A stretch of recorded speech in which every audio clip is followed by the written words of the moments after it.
প্রাকৃতিক সৌন্দর্যে পরিপূর্ণ শ্রীলঙ্কা। এক দেশেই পাবেন সবকিছু।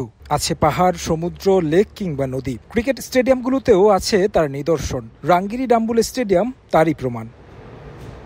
একপাশে প্রাগৈতিহাসিক রাঙ্গিরি রক কেভ টেম্পল, অন্য পাশে ইভাঙ্কাতুয়া লেক, মাঝে অনিন্দ সুন্দর ডাম্বুলা স্টেডিয়াম। মূলত কেভ টেম্পলের ৬০ একর জমি ইজারা নিয়ে শ্রীলঙ্কা ক্রিকেট বোর্ড গড়ে তোলে এই ভেন্যু।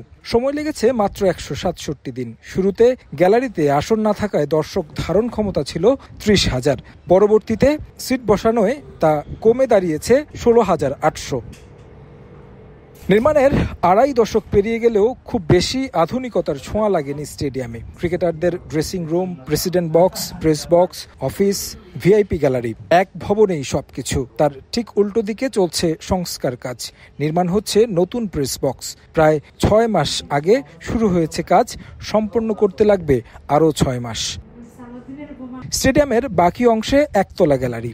হরহামেশা খেলার মাঝে সমর্থকদের মাঠে প্রবেশের উদাহরণ নেই লঙ্কায়। সেজন্যই হয়তো গ্যালারি থেকে মাঠ, নেই কোনো দেয়াল, যে কেউ চাইলেই ঢুকে যেতে পারেন। মূলত ওয়ানডে ম্যাচ আয়োজন করে থাকে ডাম্বুলা। আগস্ট সেপ্টেম্বরে শ্রীলঙ্কায় বর্ষাকাল, নিয়মিত বৃষ্টি হয় কলম্বো, গলে, তাই বিকল্প ভেন্যু হিসেবে ব্যবহার হয় এটি।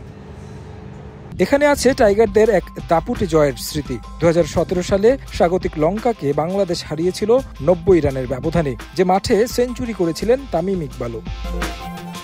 এমন দাপুটে জয়ের সঙ্গে আছে হতাশার গল্প। ২০০৩ সালে প্রথমবার এই মাঠে নেমেছিল টাইগাররা। এরপর থেকে এখন পর্যন্ত বাংলাদেশ খেলেছে ৫ ম্যাচ, যেখানে জয় বলতে সেই সাকিব তামিমদের যুগের ম্যাচ। এই মাঠে আরও একবার নামবে বাংলাদেশ, যদিও ভিন্ন ফরম্যাট, লড়াইটা সিরিজ বাঁচানোর।